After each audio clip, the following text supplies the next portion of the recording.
Agradecemos a Juan Pablo, Ignacio y Raquel por compartir sus testimonios. A continuación tendremos el panel Retos de la Primera Infancia en México, moderado por Maripina Menéndez, CEO de Save the Children. Invitamos a pasar al escenario a nuestros panelistas.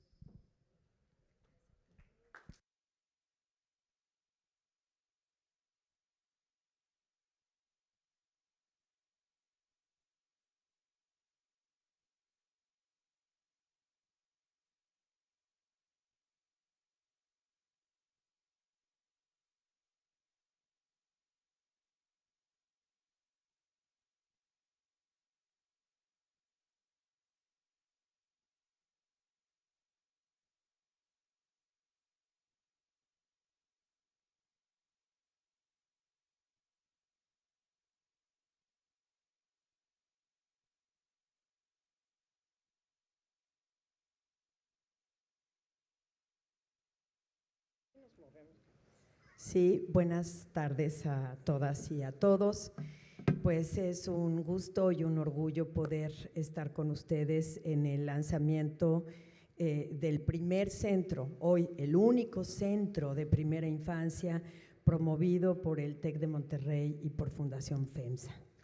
Pues no tenemos más que desde sociedad civil y de organismos multilaterales que agradecer y reconocer el extraordinario trabajo de esta iniciativa. La verdad, muy reconocidos con Eva, con Adriana, con Manuel y por supuesto contigo, Lore. Creo que esto ubica el análisis, la investigación, la comunicación, la vinculación, la formación en este tema, en el ecosistema de primera infancia, en un lugar que hasta hoy en México no se ha tenido. Entonces, el camino empieza arduo, por supuesto, ha sido difícil, lo entiendo, pero va a ser muy luminoso. Entonces, todo un reconocimiento muy importante para esto.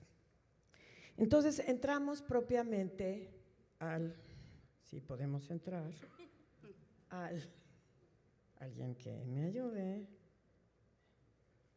Entramos al panel, perfecto.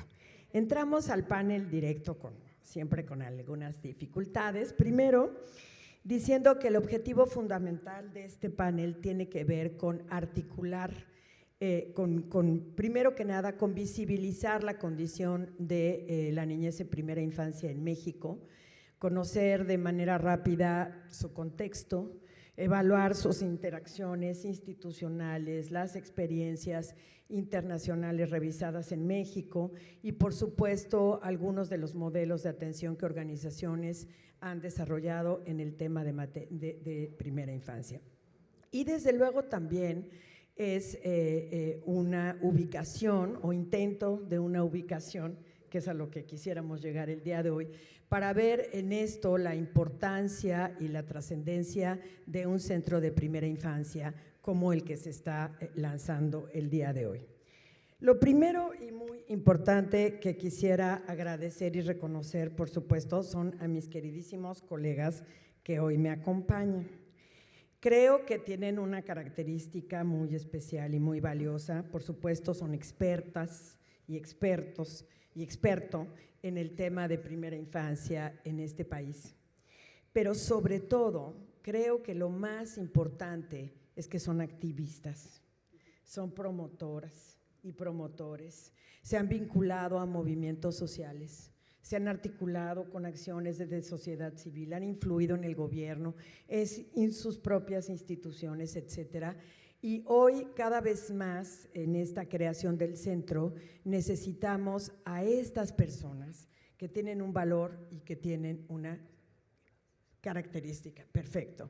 Van a pasar mientras estoy hablando, y agradezco mucho, Manuel, las semblanzas de mis colegas para que ustedes ubiquen pues la importancia y la relevancia de las personas que nos acompañan el día de hoy. Entonces, está Arantzazu Alonso, coordinadora nacional del Pacto por la Primera Infancia, hoy en verdad una red estratégica y fundamental en ese tema en nuestro país. Marta Rubio Codina, economista senior de la División de Protección Social y especialista en desarrollo infantil del Banco Interamericano de Desarrollo, BID. De verdad, Marta, una gran especialista. David Calderón, mi colega querido, director de calidad, innovación e impacto, un gran experto en el tema de educación y educación primera infancia en el país. Estos son ya los currículums y entonces entramos propiamente a este panel y voy a tomar unos minutos solamente porque creo que lo importante de lo que se va a decir hoy lo van a decir mis colegas para platicar, para hablar especialmente sobre la situación de contexto que mencionábamos hace un rato. Bueno, quizás lo primero decir que en un enfoque de derechos como el que finalmente acredita la organización a la que yo participo, el punto de partida central y fundamental está dado en el interés superior del niño y la niña.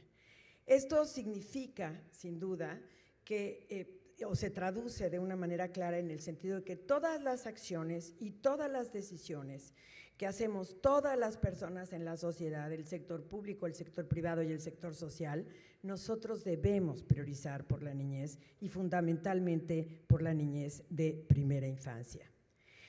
Digamos, ¿por qué son relevantes? Bueno, pues son un sector de la población que ya lo han dicho nuestros colegas que han estado toda la mañana el día de hoy, pero también lo dice la Constitución mexicana, son personas, son sujetos de derechos y bueno, en los tratados internacionales y en nuestra propia legislación mexicana, a veces se nos olvida, la verdad es que la primera infancia debe ser una prioridad innegociable, permanente y universal.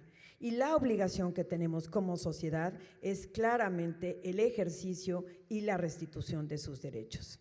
La ciencia, y hoy hemos tenido cátedras extraordinarias toda la mañana en esto, nos hablan, digamos, del gran impacto que tiene tanto en lo positivo como en lo negativo, las circunstancias que viven los niños y las niñas en sus primeros años de vida. Y claramente, y también lo han dicho nuestros colegas en la mañana, tiene efectos exponenciales en ellos y en ellas y por supuesto en la sociedad entera. Algunos datos que nos parecen importantes rescatar para ubicar en ese contexto la intervención de mis compañeros. Bueno, ya se dijo hoy en la mañana y lo repetimos porque la cifra francamente es abrumante y agobiante, ¿no? Casi la mitad de las niñas y niños menores de 6 años, entre un 48 y un 51%, están en pobreza. El patrimonio más importante de nuestra sociedad está olvidado y tiene una condición de omisión importantísima en el cumplimiento de sus derechos. 13 de cada 100 padecen desnutrición crónica, lo que sin duda va a marcar de manera importantísima su desarrollo. Estos casos son particularmente graves en Campeche, Chiapas, Guerrero, Oaxaca y Yucatán y afecta 1 de cada 5 niños y niñas. 2/3 partes de los menores de 6 meses no recibieron lactancia materna exclusiva. En un país en donde la característica tradicional histórica era ser un referente de la lactancia materna. El desplome que sobre este tema se ha hecho por las circunstancias sociales, económicas y hasta educativas es brutal para el desarrollo de los niños y las niñas desde el punto de vista físico y desde el punto de vista emocional. Cada 6 de cada 10, es decir, 57%, no tuvieron vacunación en el esquema completo que les toca en su primer año de vida. Otro tema crítico en relación al contexto nacional. Un país que hace 20 años tenía una cobertura universal del 97%, hoy y en los últimos 20 años este desplome han llevado a una circunstancia que sin duda hoy pone en riesgo la vida de los niños y las niñas en nuestro país. Solo el 27% de los menores de 5 años tienen una evaluación anual de su desarrollo. O sea, no sabemos qué pasa con los niños y las niñas de primera infancia en este país. Y apenas 7% de niños y niñas menores de 3 años tienen acceso a programas de desarrollo infantil temprano o a educación inicial en cualquiera de sus modalidades. Todavía 1 de cada 3 niños y niñas en la edad correspondiente no asisten a preescolar, un tema particularmente crítico para su acceso, reinserción, estabilidad emocional y educativa en lo que corresponde a la educación básica. Y bueno, una cifra que nos parece verdaderamente aterradora es que la mitad de los niños y niñas menores de 5 años experimentan agresión psicológica o castigo físico. Es decir, está normalizado el hecho, ¿sí?, de que la violencia es la mejor forma de educar a niños y niñas menores de 5 años. Luego queremos entender y explicarnos sin duda la violencia estructural que estamos viviendo como sociedad mexicana. Bueno, ya mencioné básicamente para qué estamos aquí. Y solo quisiera decir que, bueno, contamos con nuestros colegas hoy para hablar Arantzazu sobre el reto político, la Estrategia Nacional de Primera Infancia y lo que le dé la gana. Marta, para hablar del reto de la calidad de las interacciones, y lo mismo, mi querida Marta, esta es tu casa y tu espacio y hay el talento suficiente para que encontremos un diálogo de verdad muy constructivo y muy importante. Y David, digamos, hablar de lo que representa el reto y nuestra interacción con algunos de los modelos que estamos aplicando en primera infancia. Y simplemente decir que este es un reto importante para el centro. El centro necesariamente va a tener prestigio y va a ser relevante que lo tenga en su análisis y en sus capacidades de estudio. Pero lo más importante del centro es que favorezca el aprendizaje, que favorezca la participación coordinada, que nos dé elementos de verdad objetivos y claros para poder avanzar en un contexto tan grave, tan serio como el que acabamos de mencionar con anterioridad. Entonces, sin más, ¿les parece? Empezamos, chicas, primero con las chicas, si les parece a ustedes bien, y empezamos con Arantza en su exposición. Perfecto. Pues muchísimas gracias, Maripina, por esta introducción y bueno, gracias a mis compañeros y compañeras de panel. La verdad es que es un privilegio estar con ellos. Igual si me ayudan con mi presentación por ahí. Justamente como dice Maripina, yo les voy a platicar de manera muy breve. Padrísimo. Gracias. Un poquito sobre lo que hemos avanzado de manera más macro en la construcción de una política pública para la primera infancia en este país. Y porque tiene muchísimos, algunos de los retos que identificamos como más importante, entendiendo que ya será en la conversación previa cuando hablaremos del rol del centro en el abordaje de estos retos específicos. Entonces, bueno, primero contarles que el Pacto por la Primera Infancia es una iniciativa ciudadana de abogacía e impacto colectivo cuyo objetivo es hacer de la primera infancia una prioridad nacional. Somos una organización, pero también coordinamos un colectivo de más de 480 instituciones, instancias académicas, organismos, fundaciones, unidas en torno al propósito común de hacer de México el mejor lugar para nacer. Este es un lema y una misión que cada vez más personas e instituciones de las que estamos en este camino estamos compartiendo. ¿Qué es lo que hacemos de manera muy concreta? Impulsamos políticas públicas co-creadas. Para eso es muy importante para nosotros, con las niñas, los niños, sus familias, el gobierno, la sociedad civil, organismos internacionales, academia y el sector privado, entendiendo que el reto del desarrollo infantil temprano es extremadamente complejo y requiere la acción coordinada y motivada de todos los sectores y actores si queremos avanzar en un plazo relativamente corto, pues la mejora de los indicadores que ya presentó Maripina, que realmente son escandalosos para un país, ¿no?, con el tamaño, el potencial que tiene México. ¿Qué es lo que hacemos para incidir en política pública desde este abordaje? Primero tenemos como principio el uso y la generación de evidencia y vemos mucho valor en el trabajo que va a hacer el centro. Segundo, creemos que es indispensable visibilizar los problemas de la primera infancia como problemas de naturaleza pública. A veces pensamos que los problemas de los bebés y de las niñas y los niños son de sus familias, nada más lejano a la realidad. Nosotros consideramos que es un asunto que debe ser de la mayor prioridad de todos los actores y, por supuesto, del gobierno como uno de los principales garantes de sus derechos. Tercero, creemos que para que este esfuerzo se sostenga en el tiempo y las políticas mejoren y se profundicen, es indispensable la movilización ciudadana. las organizaciones, pero también las personas, tenemos que hacerles saber a aquellos que nos gobiernan que este tema nos importa y que es una de nuestras más altas prioridades, porque entendemos que lo que pasa en los primeros años de vida conecta con todo lo que nos preocupa como adultos, la productividad, la inseguridad, los problemas de salud pública. Ya nos explicaron los científicos que nos precedieron esa ruta causal. La cuarta, creemos que es indispensable la abogacía y el diálogo directo. Tenemos que hacer un trabajo de persuasión y de pedagogía de quienes toman decisiones, de sensibilización, porque como muchos de los que estaban aquí, pues no se sabe la importancia de este periodo de la vida. Entonces tenemos que hacer un trabajo intenso y permanente de abogacía. Y por último, acompañar la toma de decisiones, porque así como nos decían al principio, no ocurre una epifanía y de repente los tomadores de decisiones ya entienden las cosas, también es cierto que mantener el tema en la agenda y lograr que ese convencimiento se traduzca en políticas públicas efectivas requiere mucho, mucho acompañamiento. ¿Qué creemos que se ha logrado a nivel nacional? Para nosotros el principal logro, compartido con mis colegas que están en esta mesa, porque todos hemos sido parte del mismo y del trabajo que se ha hecho, es la Estrategia Nacional de Atención a la Primera Infancia. En un periodo de tiempo en el que tenemos que decir que las niñas y niños no han sido prioridad, logramos esto que parece un avance titánico, que es la primera política integral, intersectorial e intergubernamental dirigida a garantizar a niñas y niños en primera infancia un cuidado sensible y cariñoso.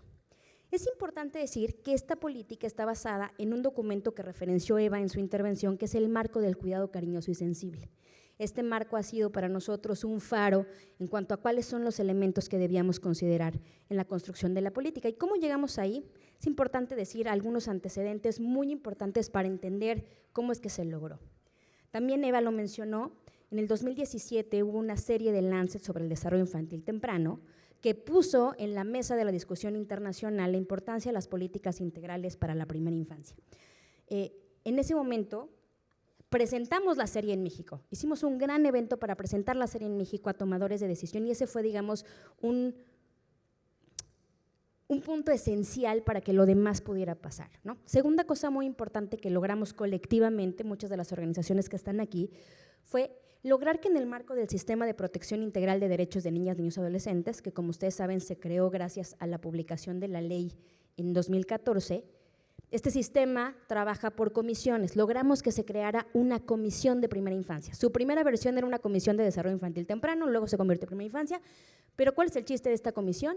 Es una comisión donde están sentadas todas las secretarías de Estado cuyas políticas tocan de manera transversal el desarrollo integral de la primera infancia. Y esta comisión tiene el trabajo y el mandato de impulsar, coordinar y ejecutar políticas de atención integral para la primera infancia. Creada esa comisión, logramos algo inédito en el país, que fue que el CIPINA, que es el Sistema de Protección Integral de Derechos de Niñas, Niños y Adolescentes, acordara, ¿no? Es importante decir que este sistema está presidido por el presidente de la República, de ese nivel es su importancia. Logramos que ese sistema acordara la creación de una política de primera infancia. Y luego ese acuerdo, que era más político y administrativo, se vio fortalecido por algo muy importante que ya pasó en esta administración, que fue la reforma al artículo 3º constitucional, donde se hizo obligatoria la educación inicial. Esa reforma al artículo 3º constitucional tiene un maravilloso transitorio que dice que esa política de educación inicial debe estar enmarcada en una estrategia nacional de atención a la primera infancia.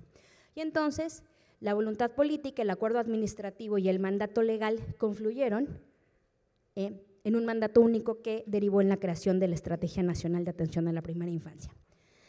La estrategia, en muchos sentidos, es lo que quisiéramos de la política, pero que todavía no tenemos de la política. Y tiene unos componentes hermosos y basados en lo que ha funcionado en todos lados, sin que eso signifique que esté plenamente desarrollada en México. Su marco rector es la Ruta Integral de Atenciones, que es un ejercicio que se hizo con el trabajo de más de, si no me equivoco, fueron 38 dependencias y entidades que en un trabajo no de saber qué teníamos, sino de qué deberían tener las niñas, niños, sus familias y sus comunidades para garantizar sus derechos, establecieron una lista de atenciones, intervenciones y servicios que debían recibir las niñas y niños desde antes de que los gestaran hasta que entraran a primero de primaria, ¿no? Esa es nuestra aspiración como país en términos de bienes y servicios. Segundo, pensamos que lo ideal sería que esa estrategia se convirtiera en un programa especial. ¿Y por qué un programa especial? Porque dentro de la legislación nacional un programa especial es aquel que tiene un mandato intersectorial. Después establecimos que debía tener un marco presupuestario, que se traduce al menos en 3 elementos, aquí solo vienen 2. Un programa presupuestario que financiara las acciones de coordinación y un subanexo transversal que visibilizara las inversiones. Además, todas las intervenciones de la ruta integral tendrían que estar alojadas en un programa presupuestario. Tercero, un elemento esencial para la operación es la coordinación intersectorial y el aterrizaje territorial a través de las comisiones estatales y municipales de primera infancia. Creo que en esto sí se ha avanzado muchísimo. Prácticamente todo el país tiene sus comisiones estatales y sus comisiones municipales. Quisiéramos tener un eje de evaluación, monitoreo y calidad que está ahí en la ENAPI con un mecanismo de aseguramiento de la calidad que todavía no hemos logrado. Nuestra aspiración, también establecida en la ENAPI, es tener un sistema nominal que nos permitiera seguir a cada niña y niño e identificar que ha recibido las intervenciones esenciales de esa ruta integral. Esto es como el mapa, digamos, son los planos de la política. Las 2 cosas en las que se han avanzado son el aterrizaje de la ruta integral a través de las autoridades estatales y municipales y el establecimiento de la institucionalidad de coordinación a través de las comisiones de primera infancia. Esto es solo para que vean cómo está integrada la ruta integral de atenciones. Como ven, tiene este enfoque integral del que nos han hablado en los paneles anteriores. Tiene 4 pilares: salud y nutrición, educación y cuidados, protección y bienestar. Y luego tiene la etapa de la vida donde estos pilares se intersectan a través de bienes y servicios concretos. Como no tenemos una oferta de programas pública federal que tenga todos los bienes y servicios de la RIA, inventamos junto con el gobierno, la Secretaría Ejecutiva del CIPINA, de los CIPINAS estatales, las organizaciones de la sociedad civil, los organismos internacionales, vamos a crear un mecanismo para que sean los gobiernos más cercanos a la población, los municipales, los que establezcan cuáles de estos bienes y servicios es prioritario que implementen. Y creamos 3 herramientas. Una plataforma de acompañamiento que tiene 2 propósitos. El primero, sensibilizar y formar a los servidores públicos del primer nivel, particularmente a nivel municipal, sobre cuáles son los derechos de las niñas y niños, los instrumentos internacionales, qué es el marco del cuidado cariñoso y sensible, cuáles son los bienes y servicios que deberían recibir. Y luego, una caja de herramientas que les ayuda a decir, bueno, en este territorio, esta comisión de primera infancia municipal, ¿qué puede hacer para que esa ruta ideal se convierta en una realidad? Y ese proceso, digamos, de acompañamiento y formación, que es la plataforma, de caja de herramientas para tener una guía de cómo hacerlo, se acompaña de figuras que en los distintos órdenes de gobierno van acompañando a los sectores en la realización de la ruta integral de atenciones en los estados. Bueno, me voy a ir muy rápido. Esta es la plataforma, es pública, la pueden conocer, tiene 5 módulos.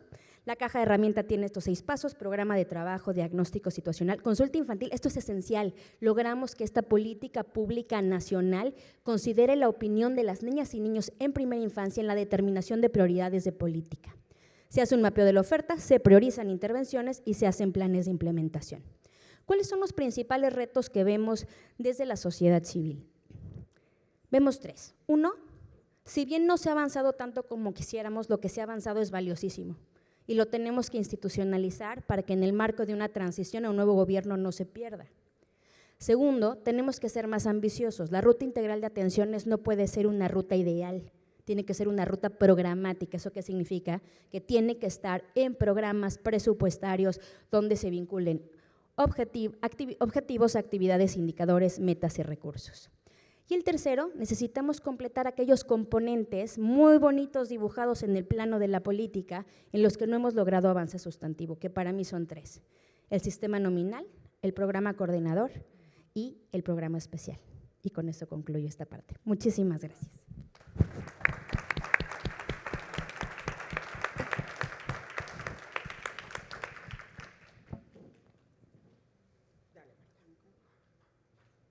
Bueno, gracias, muy buenas tardes a todos. Realmente es un honor estar aquí, estoy encantada. Felicitar al equipo por el lanzamiento de este centro. Es un hito para México, es un hito para la región, así que bueno, adelante con este esfuerzo. Yo quisiera compartir 5 retos, 5 realidades para seguir nutriendo el panel y la discusión, y una primera solución muy centrado en los temas de desarrollo y de calidad. El primer reto es algo que nos mencionaba Raquel Bernal, cuantificar esta brecha socioeconómica en desarrollo infantil para México entre niños de familias más vulnerables y versus familias más privilegiadas. Y estos son datos del país con la ENSANUD 2018, datos prepandemia. Vemos exactamente esto. Si bien si comparamos el rezago acumulado en lenguaje, vocabulario, entre niños cuya mamá tiene educación superior o más versus y niños cuya mamá no tiene tan siquiera completa la primaria, vemos que cuando son bien chiquititos a los 2 años no hay diferencia, pero que entre los 3 y los 5 años estas diferencias se abren de una forma abismal, dramática, tal que a los 5 años esta diferencia es de 1 año y medio equivalente. Es decir, el niño de 5 años proveniente de una familia vulnerable tiene el lenguaje equivalente a un niño de 3 años y medio en una familia no vulnerable. Y en la práctica, esto lo que quiere decir es que si estas son las palabras que este niño en un hogar privilegiado reconoce en una prueba de vocabulario a los 5 años, estas son las palabras que reconoce el niño que viene de un entorno vulnerable. Entonces, claramente, antes de entrar en la primaria, ya está en una situación de desventaja enorme. Y sabemos que reducir estas brechas requiere de la inversión en la primera infancia, de inversión en varios aspectos, pero entre ellos inversión en centros, servicios de atención infantil de calidad. Y ahí es donde, dicho esta primera realidad, quisiera ver cómo estamos en estos aspectos y me lleva a los siguientes 4 retos. El segundo, y Maripina nos decía ya al inicio, es la baja cobertura de los servicios de desarrollo infantil y de los centros de atención infantil en específico. Estamos apenas en torno a un 7% de cobertura, una cifra que se ha visto perjudicada por la pandemia, por el cierre de muchos centros, pero que veníamos prepandemia, datos de la ENSANUD también, de niveles no tan altos, 8,1% en promedio. Menor acceso en zonas urbanas que rurales, y esto es debido a que, si bien hay más centros en zonas urbanas, también hay una mayor demanda. El 75% de los niños menores de 5 años en el país viven en ciudades. El tercer reto es: la cobertura es baja, pero la focalización es muy pobre. Lo que muestran estas gráficas, estas barras, es el porcentaje de usuarios por modelo de atención, CADI, CAIC, del Sistema Nacional DIF, IMSS, ISSSTE, SEP, que atienden, usuarios de centros que pertenecen a hogares en el 20% más alto de la distribución de pobreza. Y lo que vemos es que el promedio es un 60%, con variabilidad. Por ejemplo, los centros CAIC del DIF sí atienden a más población vulnerable, menos población privilegiada, pero claramente este patrón lo que está mostrando es que se trata de una oferta de servicios altamente regresiva. La cuarta realidad, y aquí las cosas tienen un poquito de mejor aspecto, es el tema de la calidad estructural, todo lo que hace referencia a la situación de equipamiento, infraestructura, seguridad en los centros. Los niveles son medio altos para todos los prestadores de todo el país. Hay variabilidad por centro, pero en promedio las cosas tienen un aspecto razonable también en cuanto a la variedad de actividades de juego que se realizan en estos centros, la variedad de juguetes, de materiales de juego, libros de imágenes también, rompecabezas a los que los niños tienen acceso en las aulas. Los niveles, todo es perfectible, pero los niveles no son tan malos. También, si miramos los coeficientes de atención promedio, esto es el número de niñas y niños que atiende un agente educativo en el aula. Para aulas en conjunto entre 0 y 3 años está en torno a entre 5 y 6 niños por agente educativo en México, valores más chiquitos para aulas con niños más pequeños. Esto está por encima de varios otros países en la región, pero sigue estando por debajo de, si tomamos Estados Unidos como referente, donde hay entre 2 y 3 niños por aula con menores de 2 años. Y un cuarto reto, una cuarta realidad es en torno a la calidad de las interacciones, o lo que se conoce como la calidad de procesos que hace referencia a la naturaleza y a las frecuencias de interacciones de calidad, interacciones efectivas, que sean cálidas, que sean de ida y vuelta, que sean recíprocas, que fomenten el aprendizaje, donde se introduzca el lenguaje de manera permanente. Este tipo de interacciones en el conjunto de los centros del país, lamentablemente, está en un rango medio-bajo. Medido con el CLAS, que es el instrumento de referencia para este tipo de medición, que tiene un rango de 0 a 7, entonces 7 es el valor más alto, es un valor deseable y al que debemos aspirar. Vemos que para lo que es apoyo emocional y conductual, los valores para México están en promedio, en torno al 4, y esto para todos los prestadores públicos, los promedios son muy similares, cierto que hay diferencias entre centros de todos los prestadores.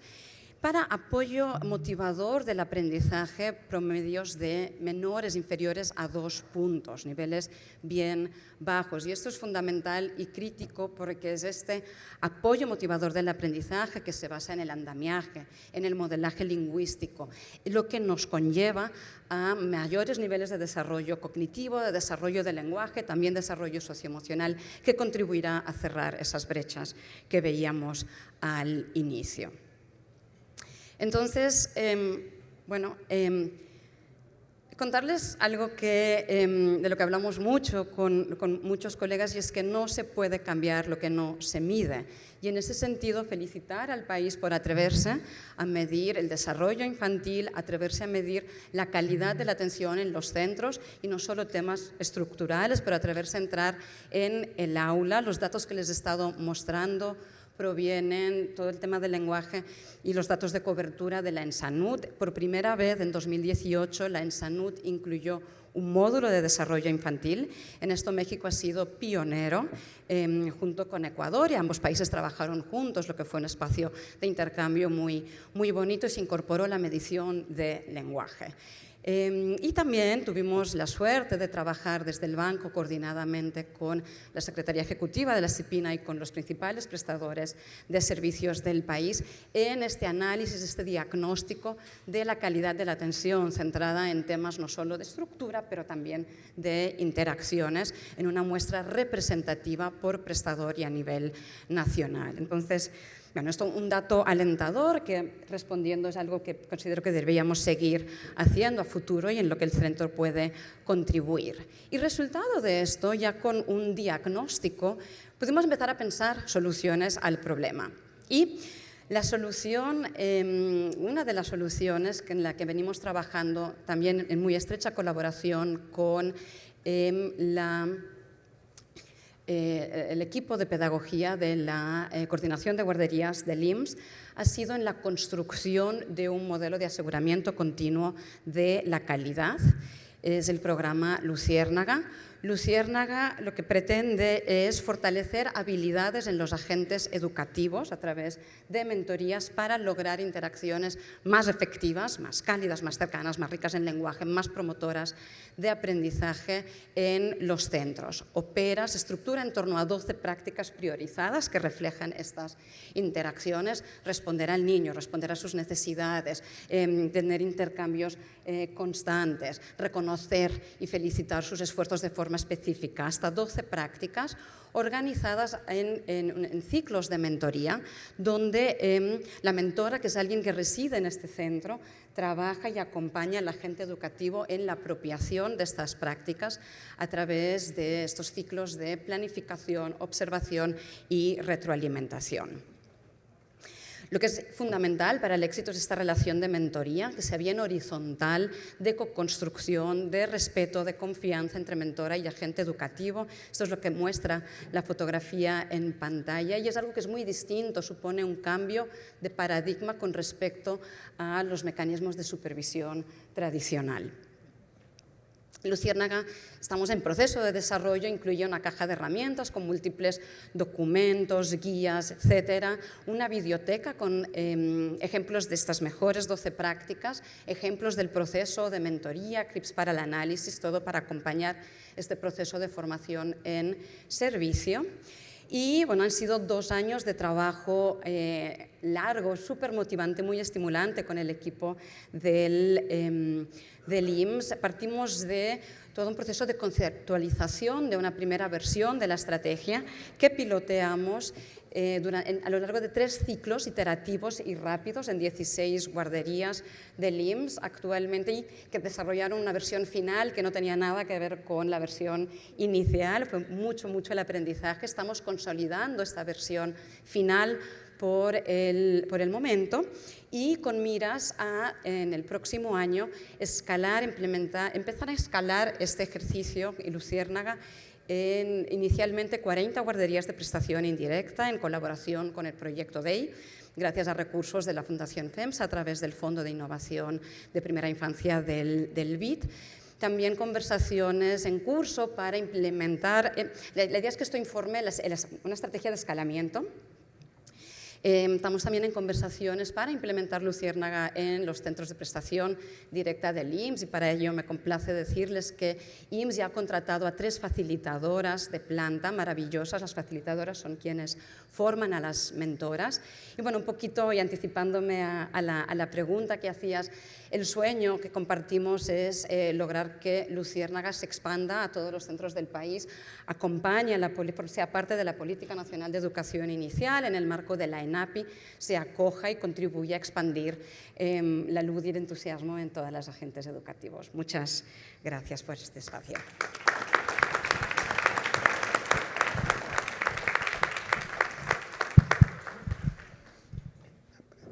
Gracias. Buenas tardes ya, muy tardes. Vamos entonces ahora a compartir, si salimos de aquí, ya, me regreso. Listo, gracias. Justamente se ha dicho antes, y mis compañeras lo han referido, el reto de la política pública y a veces de la política simple, el reto de la calidad de las interacciones. Justamente, por ejemplo, recordaba, ¿no?, el tema de Ensanut fue una larguísima batalla con las autoridades porque estuvo a punto no solo de no incluir primera infancia, sino de dejarse de hacer. Entonces, digamos que no hay éxito sencillo en estos temas. El reto al que yo me quiero referir en los próximos minutos es el reto de la acción en el contexto. Las niñas y los niños en esta temprana edad, y de hecho las personas a cualquier edad, son cada una un universo. Están en contextos específicos. No existen las niñas y los niños en abstracto. Y eso se nos olvida, ¿no? El tener registrada, digamos, el arco de la edad no significa, sin embargo, que tenemos todos los elementos para poder intervenir con sentido para acompañar el ejercicio de sus derechos. Entonces, les voy a compartir no la teoría, sino la práctica, la experiencia que tiene Save the Children con 3 ejercicios: un modelo de atención urbano en los centros comunitarios de desarrollo infantil, un modelo de atención semirural, con la consideración esta, ¿no?, de comunidades pequeñas, dispersas en el contexto del campo en México, y un modelo de atención para movilidad, el tema de primera infancia en desplazamiento y migración, y cada una tiene sus retos muy peculiares. A la primera que me voy a referir es también la más antigua, digamos, la más consolidada de las experiencias dentro de Save the Children. Aquí ven un mapa del entorno de la Ciudad de México con varios municipios. Son 137 centros, en este momento 5,900 niñas y niños, una niña más, 974 docentes y 9,266 padres, madres, cuidadores, agentes. Esta estrategia se basa en apuntalar el derecho de niñas y niños al máximo despliegue de sus potencialidades a través de desarrollar la capacidad de estos centros comunitarios. Hay que decir que igual no nació fácil, ¿no? Todos estos procesos no son partos tan naturales, son cesáreas. Aquí justamente la coyuntura fue, a pesar de un trabajo de identificación que ya existía entre la organización y el equipo, fue sobre todo acompañar a evitar la extinción de estos centros porque fueron criminalizados, ¿no?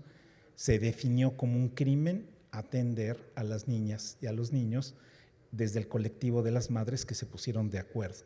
Entonces, Maripina y muchas más de mis compañeras trabajaron para revertir esta situación y continuó esta experiencia hasta el día de hoy, que implica la profesionalización y formación docente continua. Esas madres entonces fueron cubriendo su proceso de profesionalización hasta cumplir los requisitos de tener licenciatura, la especialidad, etcétera. El diseño de material didáctico y educativo, el acompañamiento y orientación en salvaguarda, es decir, cómo tienen que ser precisamente esas interacciones no violentas, y el reconocimiento legal y la visibilidad como alternativa válida de atención, ¿no? Un gobierno que no alcanza a llegar a todas las niñas y niños, no se puede permitir la libre y necesaria iniciativa de las comunidades y especialmente de las mujeres que se organizaron para este tipo de cuidado. Ha sido, por supuesto, el laboratorio de nuestro aprendizaje para la incidencia en política pública. Este modelo incluye a grandes rasgos 3 aspectos: espacios seguros para el desarrollo y el aprendizaje, el impulso a las educadoras y, fundamental, la movilización comunitaria. En cuanto a espacios seguros, nos referimos a estos criterios que deben cumplirse: espacios en el sentido físico, pero también espacios en el sentido de la comunidad de referencia. El contexto como base, las niñas y los niños reales, sus familias cómo están, dónde están, lo que creen, lo que pueden, lo que no pueden. Por supuesto, el compromiso de no reproducir la violencia, una perspectiva de bienestar integral, la generación de herramientas, no solo la entrega de herramientas de implementen, sino generar, co-crear las herramientas, y el involucramiento de todos los equipos. Es estos elementos del acompañamiento, de la convicción de que es una responsabilidad colectiva, se necesita toda la aldea para educar un niño, la perspectiva de igualdad de género, que esto para nosotras es fundamental, y que ciertamente se olvida en muchísimo de lo que encontramos en la literatura de primera infancia, y nos sorprende más con respecto de contextos como el nuestro, vertical, autoritario, machista, el que no se considere igualdad de género, el tema de salud mental, la protección ante la violencia y el tema de la ternura, ¿no? Que es como nosotras conjugamos el tema de cuidado cariñoso y sensible, ¿no? De hecho, anterior a esa formulación. Esta formación y acompañamiento a las educadoras tiene un proceso formativo, un proceso de acompañamiento. El punto crítico es el central, la apropiación y la réplica, que sea suyo y no nuestro, el aprendizaje logrado y entonces compartir las lecciones aprendidas, ¿no?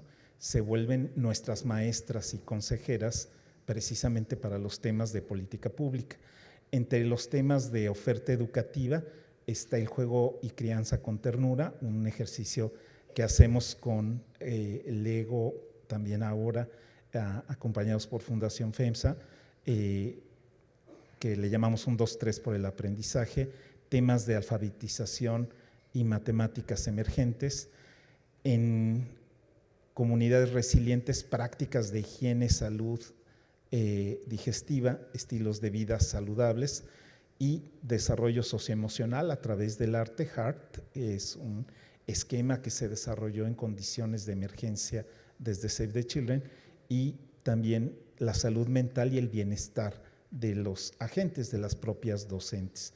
Crucial la movilización comunitaria, la continuidad de operación de los centros es apoyada por transferencia de recursos y, por supuesto, la profesionalización, pero hay siempre esta corresponsabilidad de la comunidad para mantener y enriquecer la identidad de estos centros. La segunda estrategia es en contextos semirurales, alcanza a 5,456 niñas y niños en 5 estados. Es, digamos, la versión no en contexto de centro, sino en comunidades mucho más alejadas de los centros urbanos. La crianza con ternura y juego es fundamental. Las características psicosociales de las niñas y los niños, conocidas, reconocidas por madres, padres y cuidadores, no solo por las personas que tienen a su cargo, digamos, la agencia de concretar el apoyo, sino también para sus familias, en las prácticas y el cambio cultural para favorecer el momento presente y el desarrollo integral. Es cierto, como se decía, son el futuro, pero igual nos preocupa cuando solo se ve que es una buena inversión ahora porque después da dividendos. Es que es su derecho ahorita, no después. O sea, si da o no da, esperamos que dé mucho, ¿no? Y sería insensato no considerarlo, pero el momento presente es el que hay que tener como punto de partida, y por supuesto la lactancia materna y la alimentación saludable. Aquí los distintos aspectos que incluyen también el ámbito espiritual, no lo vemos desde una perspectiva religiosa o confesional, pero sí auténtica y profunda, el ámbito sexual, por ejemplo, que como decíamos es poco considerado, y todo rodeado por la perspectiva del juego. Ustedes ven, ese es literal el contexto en el que se hacen los ejercicios. Entonces se involucra a la comunidad para la nutrición, niñas y niños participando todo el tiempo. El tercer modelo, la estrategia de atención en contextos de movilidad. Establecer espacios seguros de primera infancia y lactancia en las situaciones de lo que llamamos en general migración. Hay decenas de miles de niñas y niños en la etapa de primera infancia que son desplazados por la violencia, que son mexicanos que están intentando con sus familias ingresar a Estados Unidos, y que son personas nacidas de otros países que incluso nacieron en la ruta, ¿no? Entonces hay niñas y niños de ascendencia haitiana, salvadoreña, hondureña, que están en México y que están, digamos, en estas edades.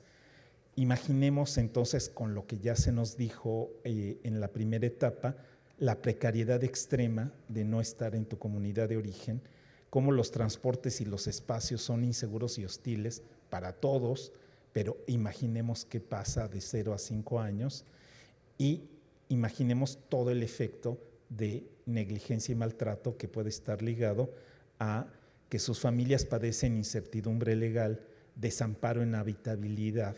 Hicimos recientemente una investigación sobre población haitiana y movilidad en México, es decir, dormíamos en la calle, ¿no? Imagínense con niños pequeños, el desempleo, el riesgo de violencia que se traslada, ¿no? Se recibe y se traslada a los más pequeños, y lo que ya sabemos del estrés tóxico. Entonces, toda la vulnerabilidad, la negligencia y el maltrato se concentra. Entonces, no me detengo, pero estamos hablando de un proceso que estamos probando en 6 estados, estamos alcanzando 1,625 niños y niñas, ambientes seguros, lactancia, talleres con los propios niñas y niños, las guías para madres, padres y cuidadores, kits específicos que entregamos que tienen que ver con el desarrollo de las niñas y los niños, un curso interactivo digital y espacios de diálogo con los funcionarios. Aquí, digamos, uno de los espacios que montamos en un albergue en el sur de México, justamente, ¿no? Las niñas y los niños merecen lo mejor. Cada niña y niño tiene que ser contemporáneo de cualquier niña y niño en el mundo, ¿no? y entonces el que sean migrantes pues no los debe poner en esta situación de parias. En el extremo de la derecha ven el espacio de la calma, ¿no? Un lugar para tener un momento de meditación y que los más pequeños ya lo reconocen. ¿Qué aprendemos? Dos aspectos que quisiera compartir. Eso, ¿no? La consideración del contexto. No olvidemos que no existe la primera infancia, ¿no? Aquí como estamos y en el momento presente. Que deben ser los modelos enriquecidos con prácticas reales conocidas, valoradas y evaluadas. La promoción es fundamental. No habrá servicios o serán solo esos servicios y masivos, pero no auténtico desarrollo si no hay esta actitud de promoción, ¿no? Y no de entrega. O sea, les entregamos una carta descriptiva, materiales y ahí arréglense, ¿no? La perspectiva de igualdad de género, participación, movilización comunitaria y finalmente no se trata solo de que sea multifactorial, tiene que ser holístico. Ya se decía, si no nos preocupamos por las familias, si no nos preocupamos entonces por sus condiciones de vida, porque haya licencias de maternidad, porque haya economía social y solidaria, por la perspectiva de género, pues ciertamente no estaremos logrando todo. Y finalmente, saber que niñas y niños no debemos considerarles solamente como sujetos, objetos más bien de cuidado, sino como sujetos de derecho, y en ese sentido la participación de las propias niñas y niños, la movilización y la ternura son facetas de una misma dinámica. Gracias.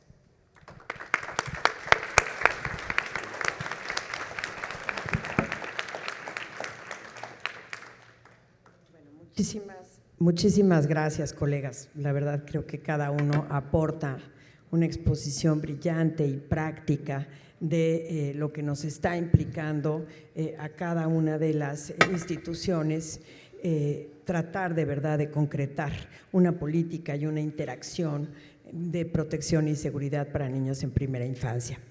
Si les parece, colegas, hacemos muy rápido una rondita para contestar una pregunta y abrimos la puerta, que tenemos 10 minutos, si les gusta la idea, para si el público quiere comentar, retroalimentar, etcétera. ¿Les parece? Hacemos un ejercicio ahorita un poquito distinto en él. Ok.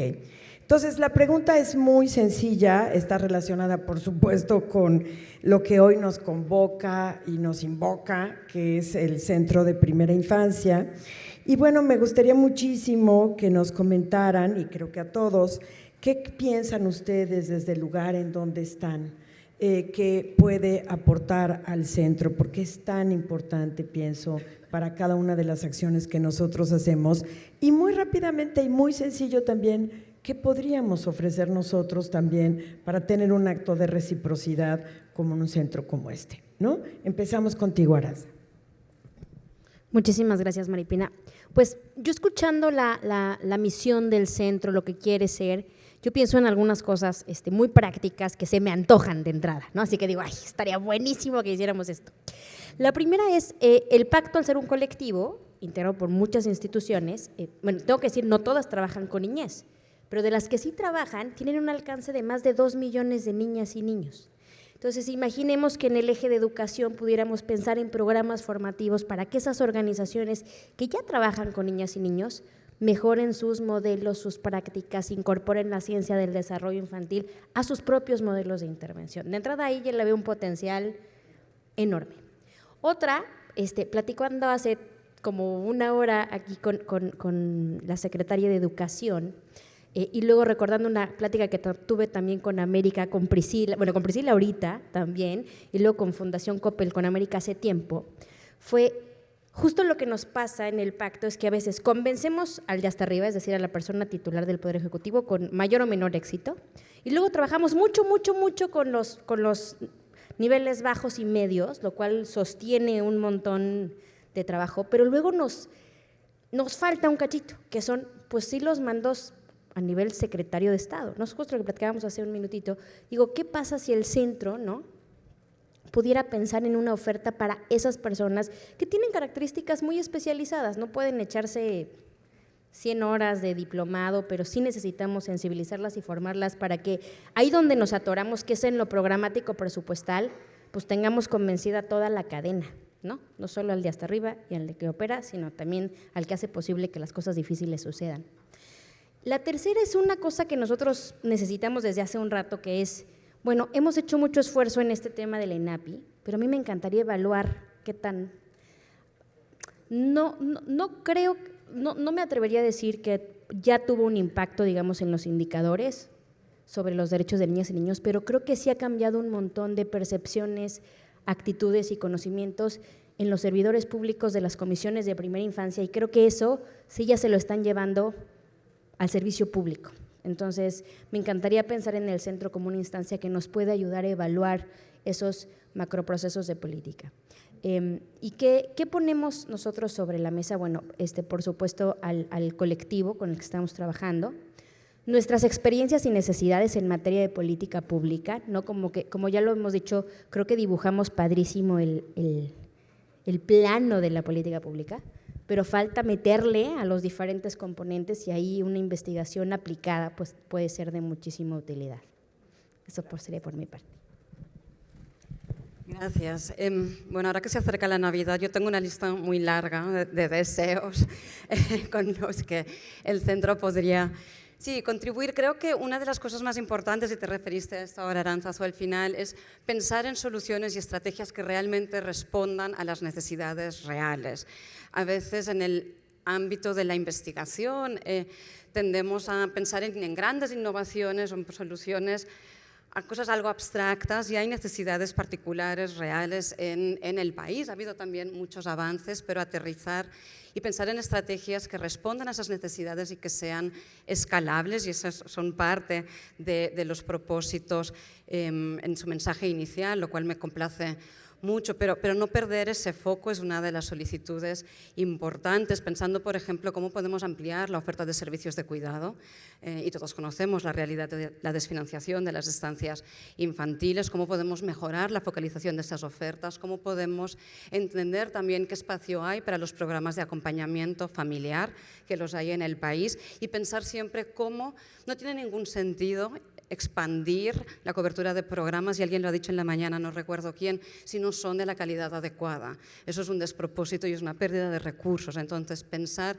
en diseñar intervenciones que sean efectivas y en estrategias también efectivas de escalamiento, y ese es un paso, en la tarde vamos a hablar un poquito de eso, es un paso cuántico muy complicado, mantener la efectividad a escala, pero de soluciones reales que generen cambio, ¿no? Servicios de calidad, eso me parece fundamental. Les dije que la lista era larga, pero lo último que voy a decir es verdad, me había olvidado lo problemático que fue la inclusión de memoria selectiva del módulo de lenguaje en la Ensanut. Estuvo a punto de perderse, no se ha mantenido en las Ensanuts medio camino, se sigue midiendo el desarrollo, pero no el lenguaje. No sé cuál es el plan para si hay un ensayo grande en 2024, si se incluirá el lenguaje, pero mantener la importancia, contribuir al esfuerzo de medición, de desarrollo infantil, de calidad de servicios, los datos de cobertura de servicios, está el RENCAI, pero… Y estos son temas más de política, pero sí procurar, ¿no?, hacer un esfuerzo para que se siga no solo evaluando la política, pero para que haya mediciones periódicas de indicadores nacionales que permitan evidenciar estos problemas y seguir pensando en soluciones, intercambiar experiencias, y aquí es algo en lo que el banco puede apoyar mucho, además de compartir pues, el trabajo que hemos hecho en varios aspectos, pero también facilitar espacios de intercambio con otros países en la región. Sí me gustaría que este se convirtiera en un centro plataforma, ¿no?, a través de la tríada para toda la región. Bueno, y paro aquí con la lista. Gracias. Sí, ya que están levantando el pedido, mucho más. El tema justo de las evaluaciones de impacto, ¿no? Hay muchas intervenciones que tienen pues su medición de alcance, de cumplimiento de metas y objetivos, pero auténticas evaluaciones de impacto son muy pocas, y son aquellas y son muy caras. Entonces, digamos, el tema del centro y la economía de escala que da el espacio de una universidad, pienso que es algo que vale la pena intentar. Lo mismo que entrar a los temas de la dimensión de defensa jurídica y administrativa. Igual, ¿no? Los centros de primera infancia en el mundo tienen muchísimas virtudes. Una que rara vez tienen es que esté ligado a los temas de justicia. Tienen que ver, están muy, muy inspirados por las investigaciones de nutrición, de neurociencias, de salud, pero no de la dinámica social.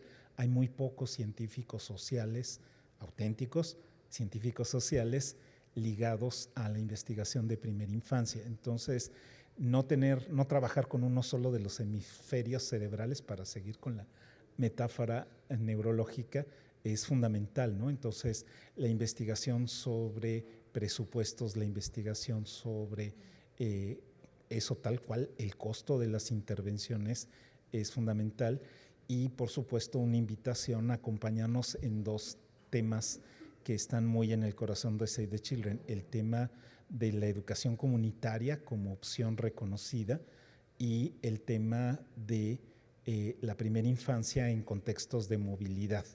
En los contextos urbanos y rurales hay una cierta demanda. En un lugar en donde te dicen que existir, que pasar por el territorio es ser ilegal, hay muy poca demanda de servicios, ¿no? Hay muy poca posibilidad de tenerlos. Entonces, no olvidar a las niñas y los niños que están en esa condición tan extrema, los más pobres de los pobres, los más invisibles de los invisibles, creo que es una gran tarea. ¿Qué ponemos sobre la mesa? Tenemos una cantidad de datos alucinante. Entonces, si nos ayudan a procesar las evaluaciones, el monitoreo que tenemos, podemos establecer retrospectivamente líneas de tiempo y hacer estudios longitudinales que ya no tienen el costo de sigamos a una generación, que también es muy importante hacerlo, pero sí se puede reconstruir a partir de esta información, y bueno, pues muy listos para trabajar juntos.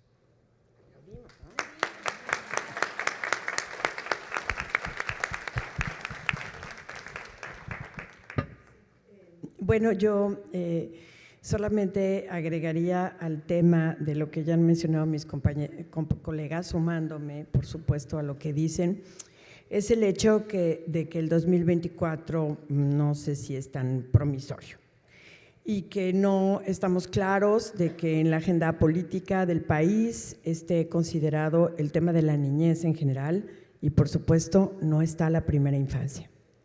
Históricamente, en los últimos 6 años, hemos visto un desmantelamiento progresivo de las instituciones. Ahí está el caso concreto de las estancias infantiles, que dejaron fuera más de 395,000 niños y niñas. Hemos visto y podemos pensar que puede haber un riesgo fuerte con respecto de la aplicación del ENSANUD, porque no queremos necesariamente evaluar las circunstancias descritas del contexto que hemos mencionado. Y probablemente también avances tan importantes y tan de avanzada ideológica que es la Estrategia Nacional de Primera Infancia, un esfuerzo descomunal. Si no se comprende, no vamos a poder garantizar ni presupuesto, ni la coordinación y vinculación institucional, ni la aplicación de esa estrategia en los derechos de los niños y las niñas. El centro se vuelve un centro fundamental, no para entrar en la agenda política, pero sí para proporcionar información estratégica que otros podamos utilizar para efectivamente entrar en esa agenda política de defensa de derechos de niños y niñas en nuestro país. Entonces, sin más, quisiéramos abrir la posibilidad de que se sientan en confianza. Muy buenas tardes. Me siento muy inspirada después de haberlos escuchado, porque yo trabajo en las zonas rurales, en el sur de Nuevo León, que parece que no existiera en este estado tan progresista, tan hermoso, y sin embargo nunca he visto una política pública integral, sea, que realmente abarque campo-ciudad y menos en este tema, ¿sí? Me dio mucho gusto ver la parte de la contextualización, que tienen un modelo semi-rural, acá sí estamos hablando de zonas rurales totalmente, y entonces mi primera pregunta es, en el tema de los datos, esa es una carencia total en zonas rurales. ¿Tenemos algún estudio basado en zonas rurales que tenga que ver con primera infancia o tenemos datos sobre eso? Porque a mí me encantaría sumarme a la investigación también, ¿verdad? Si no los tenemos, ¿los generamos o cómo le hacemos? Pero sí creo que se necesita una estrategia diferenciada para temas rurales, porque allá de plano nada llega. Llega un lactario, ¿sí? Pero las mamás sí lactan y en sus casas. Ajá, exacto. Entonces no es como que llevo cualquier cosa, tengo que llevar lo que se necesita. Yo me considero formadora comunitaria, allá estoy cada 15 días a 5 horas de aquí y me fascina. Pero yo de verdad quisiera ver cómo empoderamos esos municipios que solamente sirven para captar fondos para pobreza, ¿sí? ¿Cómo empoderamos esos municipios para obtener una información veraz que nos permita poder llevar políticas públicas integrales y acabar con esa desigualdad, con esa brecha?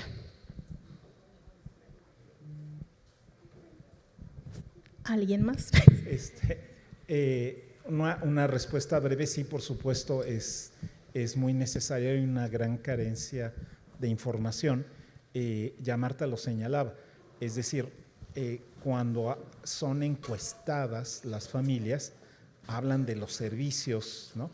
Y entonces, aunque es mayor en principio la cobertura en la zona rural, no es suficiente, por supuesto, y además pues es autorreporte, ¿no? Es decir, no estamos en condiciones de efectivamente confirmar eso, y hay zonas en el país enteras que no tienen un servicio. Entonces, poderlo mapear, saber que hay una responsabilidad, pero una oportunidad municipal, es algo que debe estudiarse y abordarse, pero justo no se logra solo en abstracto, ¿no?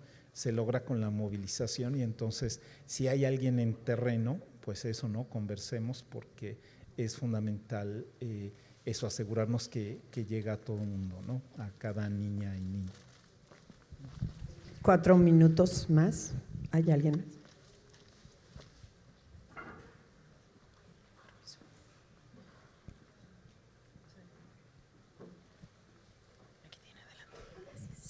Buen día, soy Ivania de la Cruz de Fundación Lego. Mi pregunta es un poco ligada a la anterior. En Fundación Lego estamos muy interesados en entender formas de traer la voz de las niñas y los niños a las intervenciones, a las investigaciones. Entonces, quisiera saber cuáles son sus recomendaciones para cuando quienes integran el centro quieran ir a preguntar a niñas y niños sobre qué quieren, qué necesitan, cómo se sienten, para formar una academia que no sea extractiva, sino realmente que devuelva, ¿no?, a la gente que está participando de estas intervenciones. Gracias. Qué buenísima pregunta. Pues mira, justo cuando nosotros nos planteamos esto de hacer políticas públicas co-creadas con las niñas y niños, pues sonaba muy bonito, pero la co-creación ahí se pone más difícil. Entonces, en 2018, gracias también mucho al Consejo de Organizaciones Expertas, Save the Children Mexicanos Primero y otras, desarrollamos una metodología de consulta para primera infancia, que es súper sencilla, pero está basada en, digamos, la aplicamos en ese momento a 7,000 niñas y niños menores de 6 años, participaron niños incluso de 2 años, y ahora ya está incorporado al modelo de política pública, es decir, por lo menos más o menos 50 municipios ya la han aplicado para sus programas de implementación. Y es una consulta donde tú le preguntas a la niña y al niño, en un aula, en un parque, donde tú quieras, sé hay que formar bien a los facilitadores, pero básicamente las preguntas son, ¿qué te hace feliz? Dibújalo. ¿Y qué te pone triste? Y de manera muy natural, el niño y la niña que utilizan el dibujo como una forma de expresión cotidiana, ¿no?, dibujan qué cosas en ese momento de su vida les llenan de felicidad y qué cosas les entristecen, les preocupan y les agobian. Y luego la segunda parte de la metodología es preguntarle directamente a la niña y al niño, para no ponernos nosotros en interpretaciones descontextualizadas, ¿qué dibujaste? Por supuesto, los niños que no hablan, no te lo pueden decir, pero la gran mayoría te dirán una palabra o dos palabras.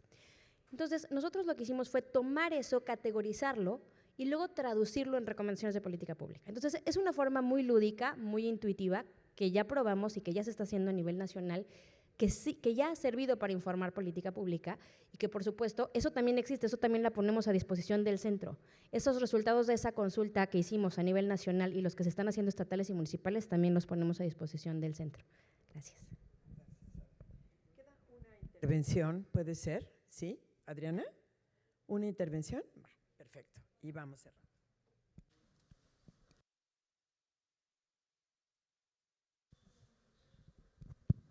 Listo.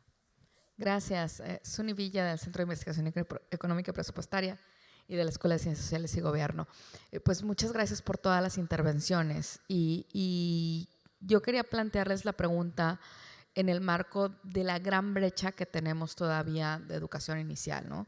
Ya sabemos también que los recursos para impulsar la educación inicial son bastante limitados y que tendremos que priorizar en cómo empezar y que no podemos expandir si no es con calidad.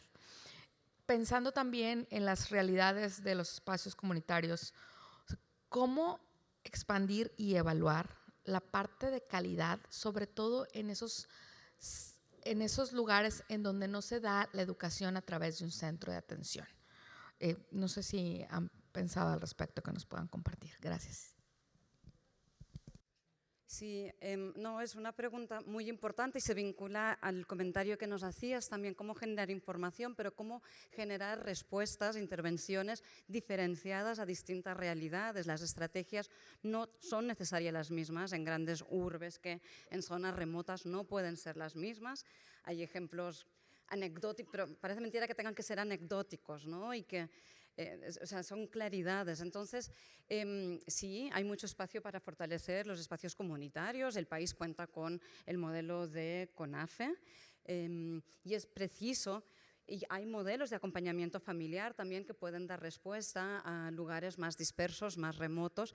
Pensar en cómo medir la calidad de estos servicios es fundamental. Primero pensar en un diseño adecuado, pero también en cómo mantener esa calidad. Y si hay estrategias, incluso para la intervención, la atención en centros, el CLAS, los datos que les he mostrado, eso es costosísimo de administrar. Hay que filmar 4 horas en el aula, luego un proceso de codificación.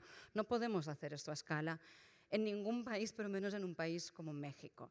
Entonces, hay todo un proceso, hay mucho trabajo desde la academia y desde la cooperación, también las fundaciones, ONGs, en desarrollar instrumentos de medición que rescaten los elementos esenciales.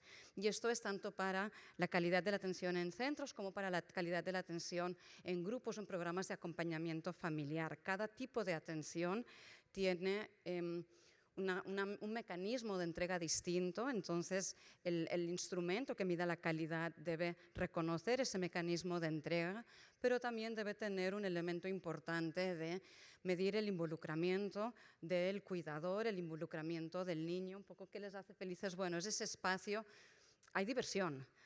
Son muchos los ítems en los que podemos pensar, pero rescatando siempre los elementos esenciales del mecanismo de entrega y de lo que queremos que suceda en ese espacio, que es la promoción de juego, la promoción, el desarrollo de estas interacciones de servir y devolver cálidas. Entonces, es un ejercicio complicado, no te estoy dando el instrumento, pero sí hay trabajo adelantado y sí hay instrumentos preliminares, tipo listas de chequeo que rescaten esa esencia de lo que sucede en las diferentes estrategias de intervención. Y es algo en lo que podemos seguir trabajando y que es una muy buena idea, es algo más que el centro a lo que podría contribuir en trabajo con otros. Gracias. Gracias, Marta. Estamos cerrando ya esta mesa de discusión, agradeciéndole profundísimamente a nuestros colegas su brillantez, su sensibilidad, sus ganas de cambiar las cosas. Ese es el espíritu con el que nosotros tenemos que construir y contribuir a una co-creación de un centro de esta importancia para México. Gracias a todas y a todos por su atención. Son lindos, a estas horas son pacientes y estamos muy agradecidos y reconocidos con cada una de ustedes. Buen provecho.